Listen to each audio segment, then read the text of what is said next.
সবাইকে চাকরি করতে হবে তার মানে আছে? সবাই যদি চাকরি করে তো ক্ষেত মজুরি করবে কে? অন্য বিষয়বস্তু কে করবে? রাজ্য সরকার গভীরভাবে ভাবে। আমাদের সরকার যত চাকরি দিয়েছে মানুষকে প্রতারিত করেনি। আমরা প্রকৃতপক্ষে চাকরি দিচ্ছি, এখন লোভ হয়েছে, সবাই পাচ্ছে, আমরাও পাবো। তো লাইনে দাঁড়ান, তবে তো টিকিটটা পাবেন। লাইনে না দাঁড়ালে টিকিট পাওয়া যায়? চাকরি প্রার্থীদের নিয়ে বিস্ফোরক মন্তব্য করলেন রাজ্যেরই এক মন্ত্রী, আর তাতেই উঠতে শুরু করেছে প্রশ্ন। রাজ্যে নিয়োগ দুর্নীতির ঘটনায় সরগরম রাজ্য রাজনীতি। টাকার বদলে অযোগ্যদের চাকরি পাইয়ে দেবার অভিযোগে অভিযুক্ত রাজ্যের হেভিওয়েট নেতা মন্ত্রীরা। ইতিমধ্যেই গ্রেফতার করা হয়েছে পার্থসহ একাধিক মন্ত্রী। এসবের মধ্যেই আন্দোলনরত চাকরি প্রার্থীদের উদ্দেশ্যে বড়সড় কটাক্ষ করে বসলেন মন্ত্রী সিদ্দিকুল্লাহ চৌধুরী। আর সেই মন্তব্যকে ঘিরে কার্যত তোলপাড় রাজ্য রাজনীতি। একটা বইমেলার অনুষ্ঠানে সিদ্দিকুল্লাহ চৌধুরী এসেছিলেন, সেখানে তাকে পেয়ে সাংবাদিকরা ছেঁকে ধরেন। চাকরি প্রার্থীদের আন্দোলন সংক্রান্ত একাধিক প্রশ্ন করা হয় তাকে, আর সেখানেই সিদ্দিকুল্লাহ বেফাঁস মন্তব্য করে বসেন। তিনি বলেন, সবাইকে চাকরি করতে হবে তার মানে আছে?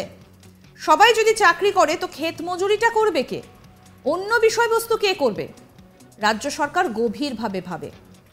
আমাদের সরকার যত চাকরি দিয়েছে মানুষকে প্রতারিত করেনি, বাম জামানায় প্রতারিত হয়েছে। আমরা প্রকৃতপক্ষে চাকরি দিচ্ছি, এখন লোভ হয়েছে, সবাই পাচ্ছে, আমরাও পাবো। তো লাইনে দাঁড়ান, তবে তো টিকিটটা পাবেন। লাইনে না দাঁড়ালে টিকিট পাওয়া যায়? শুনুন কি বললেন সিদ্দিকুল্লাহ চৌধুরী। রাজ্য জুড়ে বইমেলা হচ্ছে, অথচ রাজ্যে এখন শিক্ষকরা পথে বসে আছে। সবাইকে চাকরি করতে হবে তার মানে আছে? আমি জিজ্ঞেস করছি, সবাই যদি চাকরি করেন তো পড়াবে কে? ক্ষেত মজুর করবে কে? অন্য বিষয়বস্তু কে করবে? রাজ্য সরকার গভীরভাবে ভাবে। আমাদের সরকার যত চাকরি দিয়েছে এবং এইভাবে মানুষকে প্রতারিত করেনি, বাম জামানায় প্রতারিত হয়েছে, আমরা প্রকৃতপক্ষে চাকরি দিচ্ছি, এখন লোভ হয়েছে, সবাই পাচ্ছে, আমরা পাবো। তো লাইনে দাঁড়ান, তবে তো টিকিটটা পাবেন। লাইনে না দাঁড়ালে টিকিট পাবেন। এরপর তিনি সরকারি অনুষ্ঠানে জেলার ডিএম এডিএমকে দেখতে না পেয়ে ক্ষোভ উগরে দেন। কটাক্ষ করে তিনি বলেন, সরকারি বইমেলায় ডিএমও নেই, এডিএমও নেই।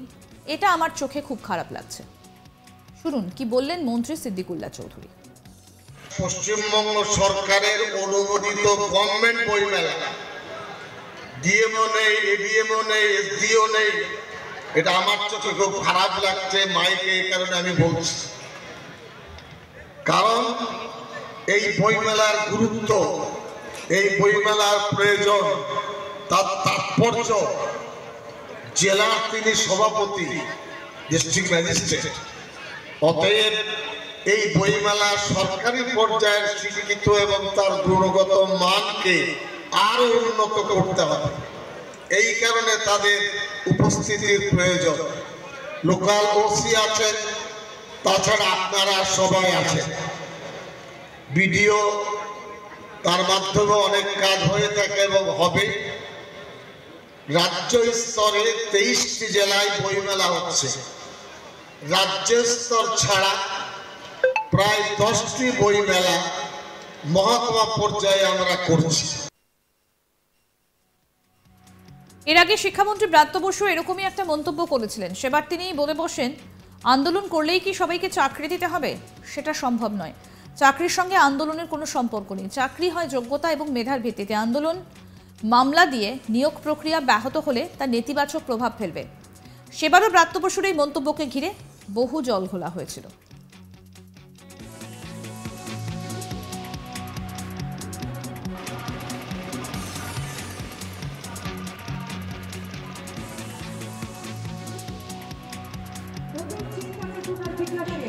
মনে জমে থাকা গাড়ি পুরোপুরিভাবে বিসর্জন দিয়ে মনকে পথটা রাখতে বইয়ের বিকল্প কিছু হয় না। সেই বই মেলায় আমরা এখন সবাইকে চাকরি করতে হবে তার মানে আছে? সবাই যদি চাকরি করে তো ক্ষেত মজুরি করবে কে? অন্য বিষয়বস্তু কে করবে? রাজ্য সরকার গভীরভাবে ভাবে। আমাদের সরকার যত চাকরি দিয়েছে মানুষকে প্রতারিত করেনি, আমরা প্রকৃতপক্ষে চাকরি দিচ্ছি, এখন লোভ হয়েছে, সবাই পাচ্ছে, আমরাও পাবো। তো লাইনে দাঁড়ান, তবে তো টিকিটটা পাবেন। লাইনে না দাঁড়ালে টিকিট পাওয়া যায়? চাকরি প্রার্থীদের নিয়ে বিস্ফোরক মন্তব্য করলেন রাজ্যেরই এক মন্ত্রী, আর তাতেই উঠতে শুরু করেছে প্রশ্ন। রাজ্যে নিয়োগ দুর্নীতির ঘটনায় সরগরম রাজ্য রাজনীতি। টাকার বদলে অযোগ্যদের চাকরি পাইয়ে দেবার অভিযোগে অভিযুক্ত রাজ্যের হেভিওয়েট নেতা মন্ত্রীরা। ইতিমধ্যেই গ্রেফতার করা হয়েছে পার্থসহ একাধিক মন্ত্রীকে। এসবের মধ্যে আন্দোলনরত চাকরি প্রার্থীদের উদ্দেশ্যে বড়সড় কটাক্ষ করে বসলেন মন্ত্রী সিদ্দিকুল্লাহ চৌধুরী। আর সেই মন্তব্য ঘিরে তোলপাড় রাজ্য রাজনীতি। একটি বইমেলার অনুষ্ঠানে সিদ্দিকুল্লাহ চৌধুরী এসেছিলেন। সেখানে তাকে পেয়ে সাংবাদিকরা তাকে ছেঁকে ধরেন। চাকরি প্রার্থীদের আন্দোলন সংক্রান্ত একাধিক প্রশ্ন করা হয় তাকে। আর সেখানেই সিদ্দিকুল্লাহর বেফাঁস মন্তব্য করে বসেন। তিনি বলেন, সবাইকে চাকরি করতে হবে তার মানে আছে? সবাই যদি চাকরি করে তো ক্ষেত মজুরি করবে কে? অন্য বিষয়বস্তু কে করবে? রাজ্য সরকার গভীরভাবে ভাবে। আমাদের সরকার যত চাকরি দিয়েছে মানুষকে প্রতারিত করেনি, বাম জামানায় প্রতারিত হয়েছে। আমরা প্রকৃতপক্ষে চাকরি দিচ্ছি, এখন লোভ হয়েছে, সবাই পাচ্ছে আমরাও পাবো। তো লাইনে দাঁড়ান, তবে তো টিকিটটা পাবেন। লাইনে না দাঁড়ালে টিকিট পাওয়া যায়? শুনুন কি বলছেন সিদ্দিকুল্লাহ চৌধুরী। রাজ্য জুড়ে বইমেলা হচ্ছে, অথচ রাজ্যে এখন শিক্ষকরা পথে বসে আছে। সবাইকে চাকরি করতে হবে তার মানে আছে? আমি জিজ্ঞেস করছি। সবাই যদি চাকরি করেন তো পড়াবে কে? ক্ষেত মজুর করবে কে? অন্য বিষয়বস্তু কে করবে? রাজ্য সরকার গভীরভাবে ভাবে। আমাদের সরকার যত চাকরি দিয়েছে এবং এইভাবে মানুষকে প্রতারিত করেনি, বাম জামানায় প্রতারিত হয়েছে। আমরা প্রকৃতপক্ষে চাকরি দিচ্ছি, এখন লোভ হয়েছে, সবাই পাচ্ছে আমরা পাবো। তো লাইনে দাঁড়ান, তবে তো টিকিটটা পাবেন। লাইনে না দাঁড়ালে টিকিট পাবেন। এরপরে তিনি সরকারি অনুষ্ঠানে জেলার ডিএম এডিএমকে দেখতে না পেয়ে ক্ষোভ উগরে দেন। কটাক্ষ করে তিনি বলেন, সরকারি বইমেলায় ডিএমও নেই, এডিএমও নেই। এটা আমার খুব খারাপ লাগছে। শুনুন কি বললেন মন্ত্রী সিদ্দিকুল্লাহ চৌধুরী। পশ্চিমবঙ্গ সরকারের অনুমোদিত গভর্নমেন্ট বইমেলা, ডিএমও নেই, এডিএমও নেই, এসডিও নেই। এটা আমার চোখে খুব খারাপ লাগছে মাইকে, এই কারণে আমি বলছি।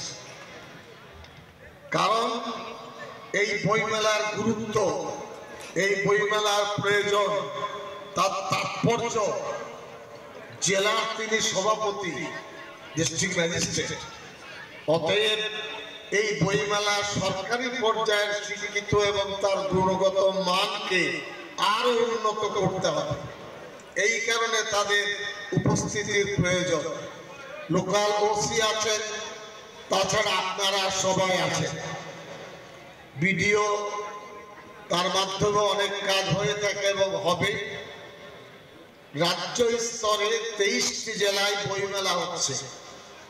রাজ্য স্তর ছাড়া প্রায় 10টি বইমেলা মহকুমা পর্যায়ে আমরা করছি। আরও আপডেট পেতে আজ তাক বাংলার ইউটিউব চ্যানেল সাবস্ক্রাইব করুন, নোটিফিকেশন পেতে বেল বাটন অপশন প্রেস করুন। এই ভিডিও সম্পর্কে আপনাদের মতামত জানান, কমেন্ট করুন, শেয়ার করুন, হোয়াটসঅ্যাপে ফলো করুন আজ তাক বাংলা।